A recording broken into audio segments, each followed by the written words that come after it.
So isa sa pinaka-paborito kong strike ay yung Abanico, classical strike Abanico. Kasi sobrang bilis niya at napakahirap niyang i-block. Just that need practice kasi it could cause injury lalo na dito.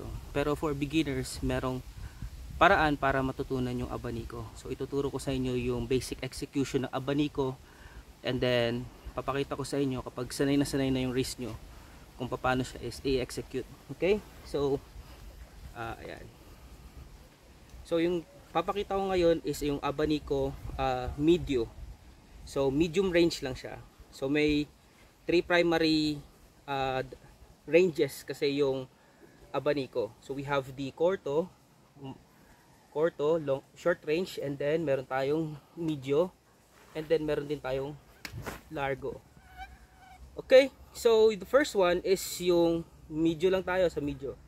So to avoid injury, we can put our elbow like this, medyo nakataas, and then while we pull it down, sasabay yung wrist. So parang siya. Okay, so yung other hand, guide siya dito, and then down. Observe the elbow. Down, down, down. Now medyo sanay ka na, you can now move just the wrist. Okay, and then I suggest na wag sobrang bigat ng stick, kagaya ng mga kamagong, kasi it could really injure your wrist. Okay, so pag sanay ka na, you can twist just ito lang. Though meron pa ring movement ng elbow, pero mas maganda kung yung wrist lang. Okay, practice ka na ganyan. Okay, pwede ka sumabay. Again, 1, 2, then itong isang kamay mo, dito siya. 3, 4, 5, 6, 7, 8.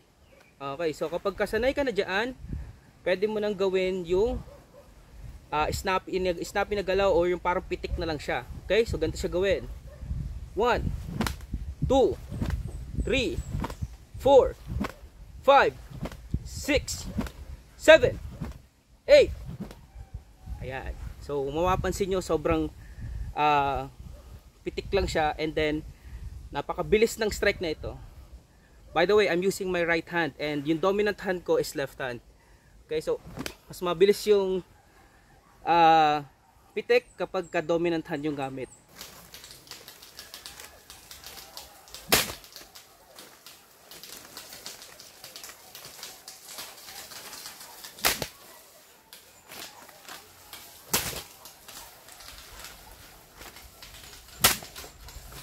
So yun lang, pugay.